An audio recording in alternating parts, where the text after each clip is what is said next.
नमस्कार दोस्तों। तो आज फिर एक नई वीडियो आपके लिए लेकर के आए हैं। देखिए वीडियो में आगे बढ़ें इससे पहले मैं आपसे एक अनुरोध करना चाहूँगा, कृपया करके चैनल को सब्सक्राइब लाज़मी कर दीजिएगा। अगर आप चैनल को सब्सक्राइब करते हैं, ठीक है, हमारी वीडियो को शेयर करते हैं तो इससे हमारा हौसला बढ़ता है। ये जो सीरीज़ चली हुई है ये इतिहास विषय के ऊपर है और मैं आपको बहुत ही अच्छे नोट्स इतिहास के प्रोवाइड करवा रहा हूँ। और जहाँ तक मुझे उम्मीद है, मैं आपको विश्वास दिलाता हूँ कि जो ये नोट्स हैं, इससे बाहर इतिहास विषय से एसएससी सीजीएल लेवल तक कुछ भी नहीं आएगा, ठीक है? तो सारी की सारी तैयारी आप यहाँ से कर सकते हैं। तो आज के विषय की हम शुरुआत करते हैं। तो कल हमने या फिर पिछली वीडियो के अंदर हम लोगों ने पढ़ लिया था वैदिक सभ्यता के बारे में। सिंधु घाटी की सभ्यता हो चुकी थी, वैदिक सभ्यता हो चुकी थी। उसके बाद नेक्स्ट टॉपिक हमारा रहता है नवीन धर्म। जो नए धर्म हमारे सामने आए उनके बारे में हम लोग पढ़ेंगे। देखिए नए धर्मों की आवश्यकता क्यों पड़ती है? जब किसी धर्म के अंदर लगातार रूढ़ियां पनपने लगती हैं, ठीक है, और वो रूढ़ियां उस समाज के लिए बुराइयां बन जाती हैं और जब बुराइयों का प्रतीक वो बनती हैं तो फिर उन नियमों को बदलने की आवश्यकता होती है और इसीलिए कुछ नए धर्मों का विकास उस समय होना प्रारंभ हो जाता है, ठीक है। उदाहरण के तौर पर हमारा जो सबसे प्राचीन धर्म है वैदिक धर्म या फिर सनातन धर्म। अब लगातार उस धर्म के अंदर जो प्रारंभ में नियम बनाए गए थे वो नियम लगातार हजारों वर्षों तक ज्यों के त्यों चले आ रहे हैं। हो सकता है जब वो नियम बनाए गए हों उस समय उन नियमों की कुछ न कुछ आवश्यकता अवश्य ही रही होगी, ठीक। लेकिन समय के साथ साथ उनकी आवश्यकता खत्म भी हो गई होगी और जब उनकी आवश्यकता खत्म हो चुकी है तो उन नियमों की कोई आवश्यकता बनती नहीं है। तो ऐसी स्थिति में अगर वो ज्यों का त्यों चलते हैं तो उनको बोलेंगे हम रूढ़ियां। वो रूढ़ी बन जाते हैं, रूढ़ियों का रूप ले लेते हैं, ठीक है। तो उनको खत्म करने के लिए नए धर्म अपना विकास प्रारंभ कर देते हैं। तो इसी प्रकार से हमारे देश के अंदर भी बौद्ध धर्म, जैन धर्म, शैव धर्म, वैष्णव धर्म, चार्वक धर्म, ऐसे काफी सारे धर्मों का विकास हुआ। उनमें से जो महत्वपूर्ण है वो दो धर्म हैं। कौन से? एक बौद्ध धर्म और दूसरा जैन धर्म। तो सबसे पहले हम बात करते हैं बौद्ध धर्म के बारे में। जो बौद्ध धर्म है, बौद्ध धर्म के प्रणेता कौन थे? तो बताइए, अगर आप बता सकते हो उसके प्रणेता कौन थे और प्रणेता का अर्थ क्या होता है तो कृपया प्लीज कमेंट में मुझे बताइए जल्दी अभी।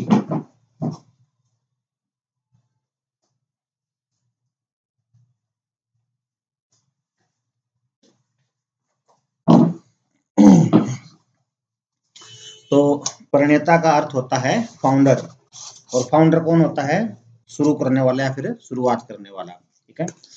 तो बौद्ध धर्म के प्रणेता, बौद्ध धर्म के प्रणेता कौन थे? बौद्ध धर्म जो हमारा है इसके प्रणेता महात्मा बुद्ध। कौन थे? गौतम बुद्ध या फिर महात्मा बुद्ध। महात्मा बुद्ध के पिता का नाम पूछेगा आपसे। महात्मा बुद्ध के पिता का नाम क्या था? शुद्धोधन।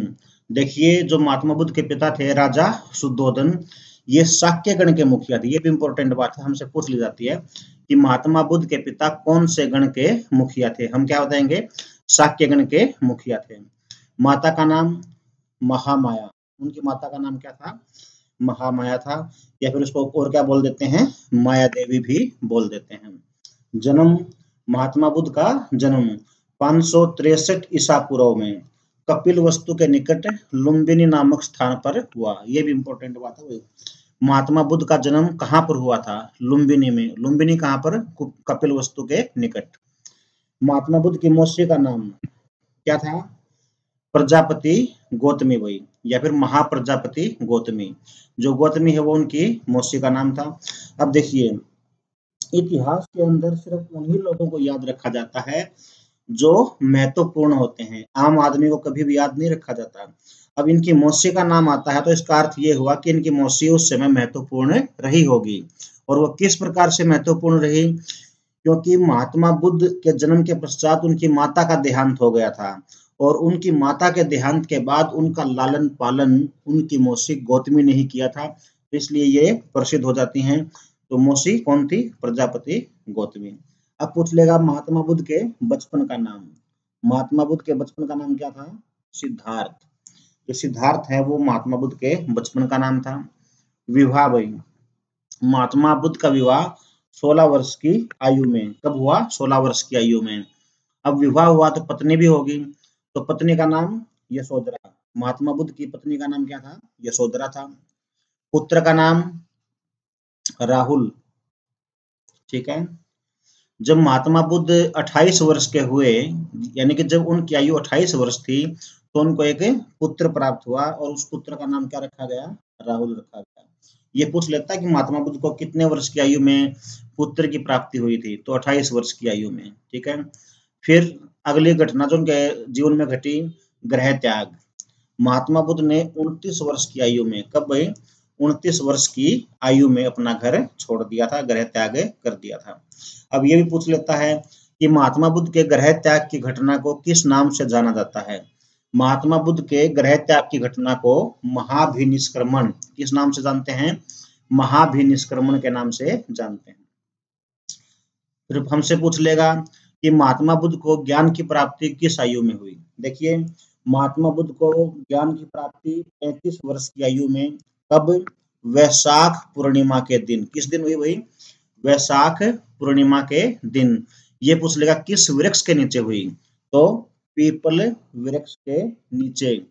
कहाँ पर हुई? बिहार के गया नामक स्थान पर। कौन से स्थान पर हुई? बिहार के गया नामक स्थान पर हुई। ठीक है। अच्छा, अब एक इम्पोर्टेंट बात मैं आपको बताता हूँ। देखिए, कठोर तपस्या करने के बाद भी जब महात्मा बुद्ध को ज्ञान की प्राप्ति नहीं हुई थी, ठीक है, जब उन्होंने बहुत ज्यादा कठोर तपस्या की थी और कठोर तपस्या करने के बाद भी क्या हुआ? उनको ज्ञान की प्राप्ति नहीं हुई। ठीक है। तब महात्मा बुद्ध ने उरुवेला, इसको बोध गया बोल देते हैं, उरुवेला में सुजाता नामक लड़की के हाथ से खीर खाकर अपना उपवास तोड़ा था। तो ये क्वेश्चन इस प्रकार से बनता है कि जब महात्मा बुद्ध को कठोर तपस्या करने के बाद भी ज्ञान की प्राप्ति नहीं हुई, तब उन्होंने किसके हाथों खीर खाकर अपना उपवास तोड़ा? तो किसके हाथों? सुजाता के हाथों उसने खीर खा करके अपना उपवास तोड़ा था। अब हमसे पूछ लेगा कि महात्मा बुद्ध ने अपना प्रथम उपदेश कहाँ पर दिया था और किसको दिया था? महात्मा बुद्ध ने अपना प्रथम उपदेश ऋषिपत्तन नामक स्थान पर, कहाँ पर भाई? ऋषिपत्तन नामक स्थान पर 5 ब्राह्मणों को दिया था। अब ये 5 ब्राह्मण कौन हैं? देखिए, जब महात्मा बुद्ध सत्य की खोज में निकले थे, तो उनको रास्ते में 5 ब्राह्मण मिले थे। ठीक है। और वो 5 ब्राह्मणों के साथ मिलकर के तपस्या करने लगे थे, और कठोर तपस्या करने के बाद भी जब उनको ज्ञान की प्राप्ति नहीं हुई थी, तो उन्होंने खीर खा करके अपना उपवास तोड़ दिया था। और इस बात से नाराज होकर के वो 5 ब्राह्मण महात्मा बुद्ध का साथ छोड़ करके चले गए थे। और तब जब उन्होंने ज्ञान की प्राप्ति कर ली, तो ज्ञान की प्राप्ति करने के पश्चात उन्हीं 5 ब्राह्मणों को महात्मा बुद्ध ने अपना पहला उपदेश सुनाया था। ये इंपॉर्टेंट है। नेक्स्ट, प्रथम उपदेश को क्या कहा जाता है? महात्मा बुद्ध के द्वारा दिए गए पहले उपदेश को धर्म चक्र प्रवर्तन, क्या बोल देते हैं? धर्म चक्र प्रवर्तन कहा जाता है। अब ये पूछ लेगा कि ज्ञान की प्राप्ति के पश्चात महात्मा बुद्ध को किस नाम से जाना गया? तो ज्ञान की प्राप्ति के बाद महात्मा बुद्ध को ज्ञानी या फिर बुद्ध, किस नाम से? बुद्ध, या फिर और क्या बोला गया? उनको तथागत के नाम से जाना गया। अब हमसे पूछ लेता है कि महात्मा बुद्ध के प्रिय शिष्य कौन थे? तो महात्मा बुद्ध का जो सबसे प्रिय शिष्य था वो कौन था? आनंद। महात्मा बुद्ध की जो पहली शिष्या थी वो कौन थी? गौतमी, प्रजापति गौतमी, जो कि उनकी मौसी थी। ये भी इम्पोर्टेंट हुआ मौसी के लिए, क्योंकि महात्मा बुद्ध का लालन पालन उसने किया था। ठीक है। और वो ही पहली शिष्या उनकी बनी थी। और खास बात यह है कि आनंद के कहने पर ही महात्मा बुद्ध ने महिलाओं और शूद्रों को मठों में प्रवेश करने की अनुमति प्रदान की थी। प्रारंभ में क्या था कि बौद्ध मठों के अंदर महिलाओं और शूद्रों के लिए कोई स्थान नहीं था।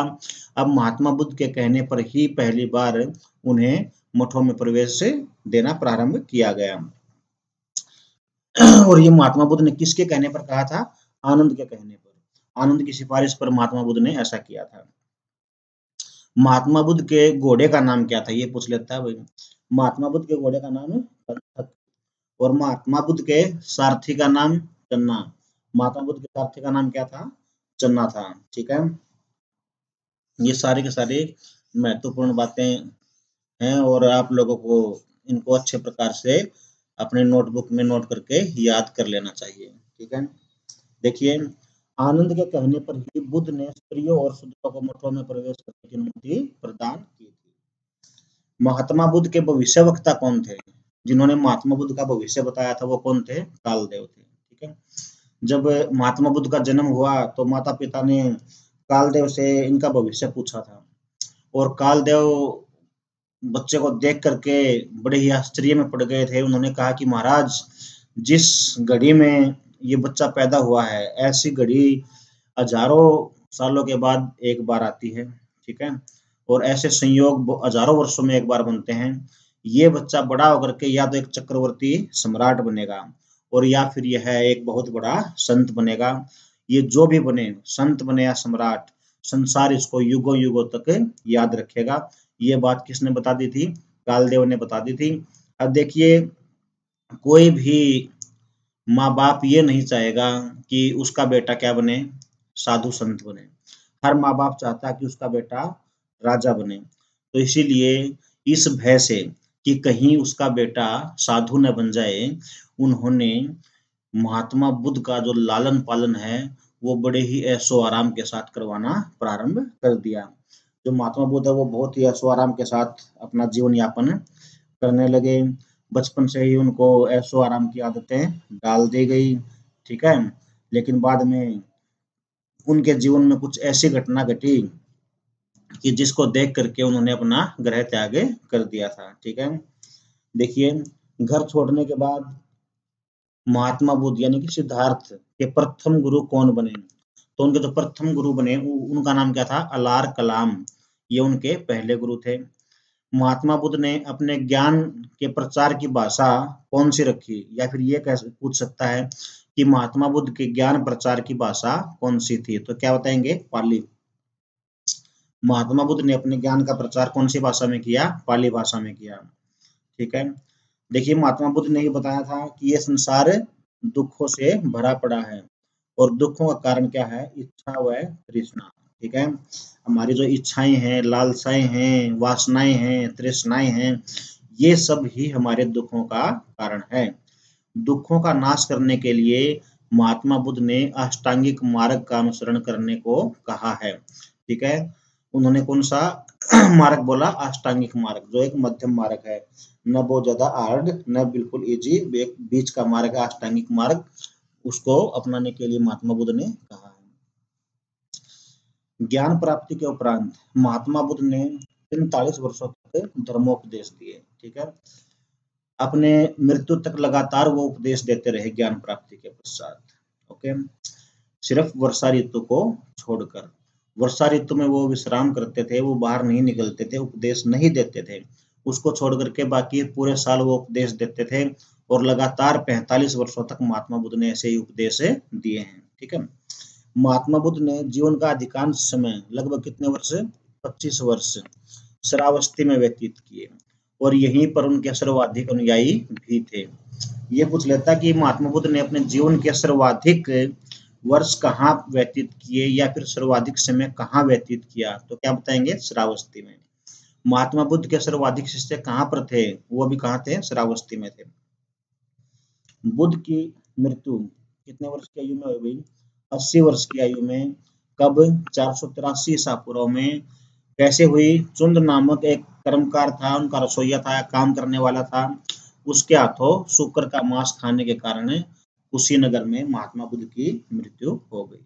ठीक है, जो एक चुंद नामक व्यक्ति था, जिसने धोखे से महात्मा बुद्ध को शुक्र का मांस खिला दिया था। धोखे से क्या, कि वो उसके घर पे वो सुअर का मांस बना हुआ था, और वो बड़ा ही खुश होकर के दिल से महात्मा बुद्ध के लिए वो लेकर के गया था।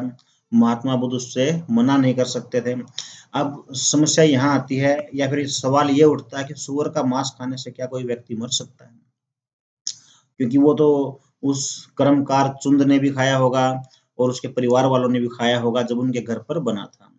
देखिए, हम इसके लिए यह अनुमान लगा सकते हैं कि महात्मा बुद्ध की आयु बहुत अधिक हो चुकी थी, वो काफी वृद्धावस्था में थे और ऐसी अवस्था में व्यक्ति दलिया भी बड़े मुश्किल से पचा पाता है, तो जो कि शुक्र का मांस बहुत ही हैवी होता है, अगर वो खिलाया जाता है तो शायद महात्मा बुद्ध उसको पचा नहीं पाए होंगे, जिस वजह से बीमारी के कारण उनकी मृत्यु हो गई होगी। ठीक है, तो अब कुछ इंपॉर्टेंट बातें हैं।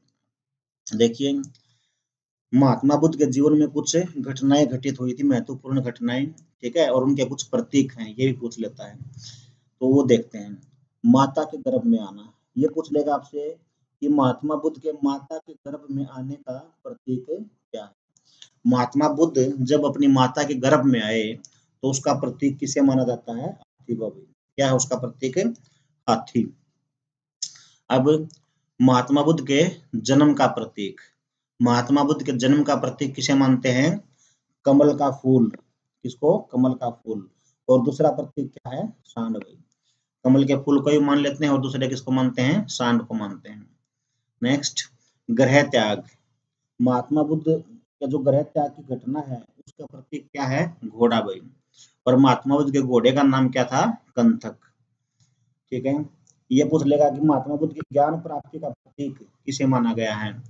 महात्मा बुद्ध के ज्ञान प्राप्ति का प्रतीक बोधि वृक्ष को माना गया। किसको? बोधि वृक्ष को भाई। प्रथम उपदेश का प्रतीक किसको मानेगा? प्रथम उपदेश का प्रतीक माना जाता है धर्म चक्र। महापरिनिर्वाण का प्रतीक, महापरिनिर्वाण का प्रतीक माना जाता है स्तूप। किसको? स्तूप को। अच्छा, इसके बाद हम बात करते हैं चार सत्य। बौद्ध धर्म के अंदर चार सत्यों की बात की गई है, वे कौन से हैं? सबसे पहला है दुख, दूसरा है दुख समुदाय, तीसरा दुख निरोध और चौथा दुख निरोध गामिनी प्रतिपदा। ये चार सत्य कहाँ दर्शाए गए हैं? बौद्ध धर्म के अंदर। अब हम बात करते हैं अष्टांगिक मार्ग। जो अष्टांगिक मार्ग का उल्लेख हुआ है बौद्ध धर्म में, वो क्या है? उसके अंतर्गत क्या क्या आ जाते हैं? सम्यक दृष्टि, सम्यक संकल्प, सम्यक वाणी, सम्यक कर्मांत, सम्यक आजीव, सम्यक व्यायाम, सम्यक स्मृति और सम्यक समाधि। ये जो 8 बातें बताई गई हैं ये अष्टांगिक मार्ग के अंतर्गत आती हैं। बौद्ध धर्म के त्रिरत्न, त्रिरत्न कौन से हैं बौद्ध धर्म के? बुद्ध, धम्म और संघ। बुद्ध कौन? महात्मा बुद्ध, धम्म और संघ। ठीक है, ये तीनों के तीनों क्या हैं? बौद्ध धर्म के त्रिरत्न माने गए हैं। त्रिपिटक, त्रिपिटक का अर्थ क्या होता है? त्रिपिटक का अर्थ होता है 3 टोकरी। ठीक है, देखिए त्रिपिटक के अंतर्गत बौद्ध धर्म के 3 महत्वपूर्ण ग्रंथ आ जाते हैं और वे कौन से हैं? सुत्त पिटक, विनय पिटक और अभिधम्म पिटक। सुत्त पिटक, विनय पिटक और अभिधम्म पिटक, ये तीनों ग्रंथ आ जाते हैं त्रिपिटक के अंतर्गत। उसके बाद हम बात करते हैं महायान शाखा के अंतर्गत महात्मा बुद्ध की पहली मूर्ति बनी। ये पूछ ले कि भी महात्मा बुद्ध की पहली मूर्ति बौद्ध धर्म की कौन सी शाखा के अंतर्गत बनी थी? तो क्या बताएंगे? महायान शाखा के अंतर्गत। ठीक है, और क्या विशेष बात है? बंगाल के कट्टर शैव शासक शशांक ने बोधि वृक्ष को कटवा दिया था। ये पूछ लेता है, भी इंपॉर्टेंट बात है कि भाई बोधि वृक्ष जो है, बोधि वृक्ष को किस शासक ने कटवा दिया था? तो हम क्या बताएंगे? बोधि वृक्ष को शैव शासक शशांक ने कटवा दिया था। इसके बाद हम बात करते हैं बौद्ध संगतियों की। देखिए, संगति का अर्थ होता है सभा, और बौद्ध धर्म के बारे में वैसे तो टोटल 5 संगतियां हुई हैं, लेकिन 4 संगतियां बहुत ज्यादा महत्वपूर्ण हैं और प्रसिद्ध हैं। ठीक है, तो उनके बारे में भी एग्जाम में पूछ लिया जाता है, कब हुई, उसका स्थान पूछ लेगा कहाँ पर हुई, या फिर संगति के अध्यक्ष कौन थे ये पूछ लेगा, या फिर राजा पूछ लेगा, शासक पूछ लेगा कि किस शासक या राजा के काल में वो संगति हुई थी। तो बात करते हैं प्रथम बौद्ध संगति। जो प्रथम बौद्ध संगति है वो कब हुई? 483 ईसा पूर्व। समय कब हुई है? 483 ईसा पूर्व। स्थान कहाँ पर हुई? राजगृह में भाई। कहाँ पर हुई है? राजगृह। प्रथम बौद्ध संगति के अध्यक्ष कौन थे? तो जो प्रथम बौद्ध संगति है उसके अध्यक्ष थे महाकश्यप। महाकश्यप के समय ये संगति हुई थी। शासक, किस शासक के काल में यह संगति हुई, तो क्या बताएंगे, अजातशत्रु। कौन थे शासक, अजातशत्रु। अजातशत्रु के समय यह संगति प्रथम बौद्ध संगति हुई थी। उसके बाद बात करते हैं द्वितीय बौद्ध संगति। पूरे 100 साल के बाद प्रथम बौद्ध संगति के 100 साल के पश्चात दूसरी बौद्ध संगति का आयोजन करवाया गया। यह हुई 383 ईसा पूर्व में। कहाँ पर हुई, वैशाली में। अध्यक्ष कौन थे इसके, साबक मीर। और कौन से शासक के समय हुई, कालाशोक। कौन से शासक के समय हुई थी ये, कालाशोक नामक शासक के समय ये हुई थी। अब बात करते हैं तीसरी बौद्ध संगति 251 ईसा पूर्व। कब हुई भाई, 251 ईसा पूर्व। कहाँ पर हुई, पाटलिपुत्र। कहाँ पर हुई थी, पाटलिपुत्र में हुई। ठीक है। अध्यक्ष कौन थे, मोगलीपुत्र तिस्से। इसके अध्यक्ष थे मोगलीपुत्र तिस्से। ठीक है। शासक कौन था, अशोक। मौर्य वंश के राजा अशोक के समय ये संगति हुई थी। ठीक है।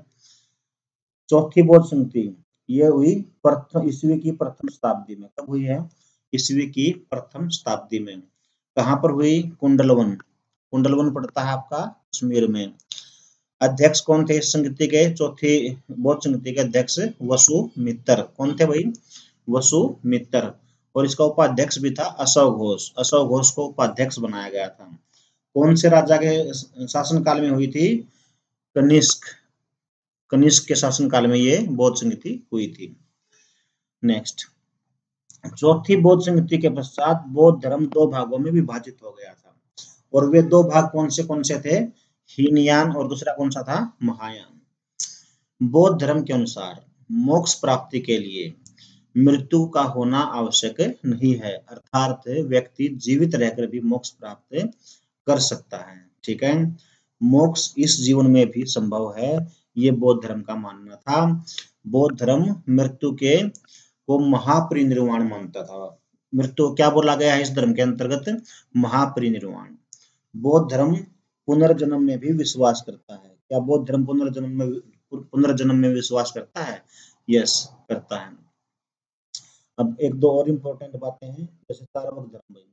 चार्वाक धर्म की स्थापना चार्वाक नामक व्यक्ति ने की थी। किसने की थी, चार्वाक नामक व्यक्ति ने। और यह एक भौतिकवादी दर्शन है। कैसा है, भौतिकवादी दर्शन। उसके बाद आजीवक संप्रदाय की स्थापना किसने की, आजीवक संप्रदाय की स्थापना मोखाली गोसाक ने की। किसने की थी, मोखाली गोसाक ने की भाई। तो ये थी महत्वपूर्ण बातें किसके बारे में, बौद्ध धर्म के बारे में। तो इसके बाद हम पढ़ेंगे जैन धर्म भाई। तो मैं जैसा कि पहले भी आपको बता चुका हूँ कि मैं नोट्स आपको अवेलेबल करवा रहा हूँ इतिहास विषय के। इसके बाद हरियाणा जीके और जियोग्राफी वगैरह के इन सभी के नोट्स मैं आपको उपलब्ध करवाऊंगा। उनको डिटेल से सारा का सारा एक्सप्लेन करूंगा आप लोगों के सामने। तो चैनल को शेयर जरूर कर दीजिएगा। अब बात करते हैं जैन धर्म की। जैन धर्म के प्रवर्तक कौन होता है, फाउंडर ऋषभदेव। कौन था भाई, ऋषभदेव थे। जो ऋषभदेव है इनका उल्लेख किसमें मिलता है, ऋग्वेद में मिलता है। अब सोचने की बात यह है कि ऋषभदेव का उल्लेख अगर ऋग्वेद में मिला है और ऋग्वेद के प्रवर्तक जैन धर्म के प्रवर्तक ऋषभदेव हैं, तो इसका मतलब ये हुआ कि जैन धर्म भी बहुत अधिक प्राचीन है।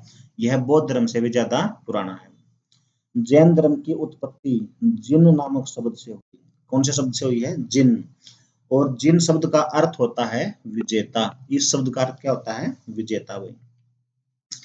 देखिए 42 वर्ष की आयु में जब महावीर को ज्ञान की प्राप्ति हुई, तो ज्ञान का अर्थ होता है कैवल्य। ज्ञान की प्राप्ति हुई तो वे क्या कहलाए थे, जिन या विजेता कहलाए थे। जैन धर्म में कुल 24 तीर्थकर हुए हैं। ठीक है। टोटल कितने तीर्थकर हुए, 24। तीर्थकर का अर्थ क्या होता है, तीर्थकर का अर्थ होता है जो व्यक्ति अन्य व्यक्तियों को रास्ता बताकर भव सागर को पार करवाए। भव सागर इस संसार को बोला गया है। ऐसा व्यक्ति जो अपने ज्ञान के द्वारा दूसरों को रास्ता दिखाए या फिर इस संसार रूपी भव सागर को पार करवा दे, उसको क्या बोला गया है? जैन धर्म के अंदर तीर्थकर कहा गया है। जैन धर्म के प्रथम तीर्थकर कौन थे? तो ऋषभदेव। कौन थे? ऋषभदेव। इनको और क्या बोल देते हैं? आदिनाथ भी बोल दिया जाता है। ठीक है। दूसरे तीर्थकर कौन थे? अजितनाथ भाई। 23वें तीर्थकर पार्श्वनाथ और 24वें तीर्थकर महावीर स्वामी थे। पार्श्वनाथ का संबंध काशी के राज परिवार से था। जो पार्श्वनाथ थे वो एक राजघराने से संबंधित थे, काशी के राजघराने से। इंपॉर्टेंट बात है ये। पार्श्वनाथ ने जैन धर्म के 5 महावर्तों में से पहले 4 महावर्तों की स्थापना की थी। ठीक है। जबकि जो 5वां महावर्त है ब्रह्मचर्य, उसकी स्थापना किसने की थी? महावीर स्वामी ने की थी। 5 महावर्त कौन से हैं? अहिंसा, सत्य, अस्तेय, ब्रह्मचर्य, अपरिग्रह। ठीक है, ये है वही। अहिंसा मतलब किसी भी प्रकार की हिंसा न करना। सत्य, सदा सच बोलना, झूठ न बोलना। अस्तेय का अर्थ होता है चोरी न करना। ब्रह्मचर्य, ठीक है, ब्रह्मचर्य का पालन करना। अपरिग्रह का अर्थ क्या होता है? जरूरत से ज्यादा धन का संचय न करना। ठीक। तो महावीर स्वामी के जीवन के बारे में इंपॉर्टेंट जो फैक्ट हैं उनके ऊपर डिस्कस करते हैं। महावीर स्वामी के पिता का नाम सिद्धार्थ। क्या नाम था? पिता का नाम सिद्धार्थ, जो कि क्या थे? वही एक ज्ञात्रिक क्षत्रिय थे। माता का नाम त्रिशला था। जो महात्मा बुद्ध की माता है त्रिशला, वे वैशाली के लिच्छवी वंश के शासक चेटक की बहन थी। कौन से राजा की बहन थी वो? चेटक की बहन थी। महावीर स्वामी का जन्म 540 ईसा पूर्व में वैशाली के निकट कुंडग्राम में हुआ था। कहाँ पर हुआ? कुंडग्राम में, वैशाली के निकट। बचपन का नाम वर्धमान, पत्नी का नाम यशोदा, पुत्री का नाम प्रियदर्शना, दामाद का नाम जामाली। पूछ लेता ये बातें कि महात्मा बुद्ध के दामाद का नाम बताइए, तो क्या बताएंगे हम? जामाली। ठीक है। उनकी पुत्री का नाम क्या था? प्रियदर्शना। और पत्नी कौन थी? यशोदा। अब बात करते हैं ग्रह त्याग। देखिए, महावीर स्वामी ने 30 वर्ष की आयु में अपने अग्रज होता है बड़ा भाई, अपने अग्रज नंदीवर्धन से आज्ञा लेकर अपना घर छोड़ दिया। देखो, महात्मा बुद्ध जो थे वो रात के अंधेरे में भागे थे, घर छोड़ गए। और इन्होंने क्या किया है? अपने भाई से आज्ञा लेकर के अपने घर का त्याग किया है। ठीक है। ज्ञान प्राप्ति। 12 वर्षों की कठोर तपस्या के बाद 42 वर्ष की आयु में कहां पर? जुम्बिक ग्राम नामक स्थान के निकट रिजुपालिका नदी के किनारे कौन से वृक्ष के नीचे? साल वृक्ष के नीचे महावीर स्वामी को ज्ञान की प्राप्ति हुई। कितने वर्षों तक उन्होंने कठोर तपस्या की? 12 वर्षों तक कठोर तपस्या की है। ठीक है। कितने साल के हो चुके थे? 30 साल की आयु में घर छोड़ा था, 12 साल की तपस्या कर दी, तो टोटल हुए 42 वर्ष। 42 वर्ष की आयु में कहां पर? जुम्बिक ग्राम नामक स्थान के निकट। उस नदी का नाम क्या था? रिजुपालिका नदी के तट पर। कौन से वृक्ष के नीचे? साल वृक्ष के नीचे ज्ञान की प्राप्ति उनको हुई। अब हमसे पूछ लेगा ज्ञान प्राप्ति के बाद महावीर स्वामी क्या कहलाए? ज्ञान प्राप्ति के पश्चात महावीर स्वामी जिन का अर्थ होता है इंद्रियों का विजेता, केवलिन, निग्रंथ। ठीक है। निग्रंथ का अर्थ होता है बंधन रहित। अरहत मतलब योग्य। महावीर का अर्थ क्या होता है? पराक्रमी। ये सब कहलाए ज्ञान प्राप्ति के पश्चात। ठीक है। ज्ञान प्राप्ति के बाद महावीर ने अपना पहला उपदेश कहाँ दिया? पहला उपदेश राजगृह में विपुचल पहाड़ी के पास दिया। ठीक है। कौन सी पहाड़ी पर दिया है उन्होंने अपना पहला उपदेश? विपुचल पहाड़ी पर दिया। और कहां पर दिया? राजगृह में दिया। ठीक है। ये इंपॉर्टेंट बात है इनके बारे में। महावीर स्वामी का पहला शिष्य उनका दामाद जामाली।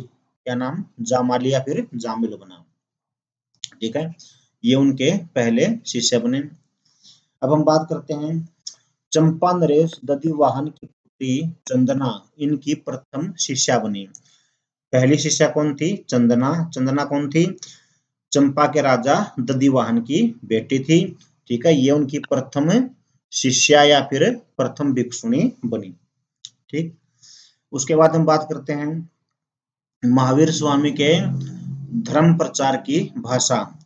जो धर्म का प्रचार उन्होंने कौन सी भाषा में किया? प्राकृत भाषा में। देखिए, महात्मा बुद्ध ने अपने ज्ञान का प्रचार पाली भाषा में किया था, जबकि इन्होंने अपने ज्ञान का प्रचार प्राकृत भाषा में किया है। महावीर स्वामी की मृत्यु मृत्यु हुई इनकी 72 वर्ष की अवस्था में। कहाँ पर? बिहार के पावापुरी नामक स्थान पर मल शासक शक्तिपाल के दरबार में। तो महावीर स्वामी की मृत्यु कब? 72 वर्ष की अवस्था में बिहार के पावापुरी नामक स्थान पर मल शासक शक्तिपाल के दरबार में उनकी मृत्यु हुई। महावीर स्वामी की मृत्यु के बाद जैन संघ के अध्यक्ष कौन बने? ये पूछ लेगा आपसे। महावीर स्वामी की मृत्यु के बाद जैन संघ के अध्यक्ष सुधर्मन कौन बने भाई? सुधर्मन बने। अब जिस प्रकार से बौद्ध धर्म में त्रिरत्न थे, वैसे ही जैन धर्म में भी त्रिरत्न हैं। कौन से? पहला है सम्यक दर्शन। सम्यक दर्शन का अर्थ क्या होता है? तीर्थकरों के उपदेशों में विश्वास रखना। देखिए, टोटल कितने तीर्थकर हुए हैं?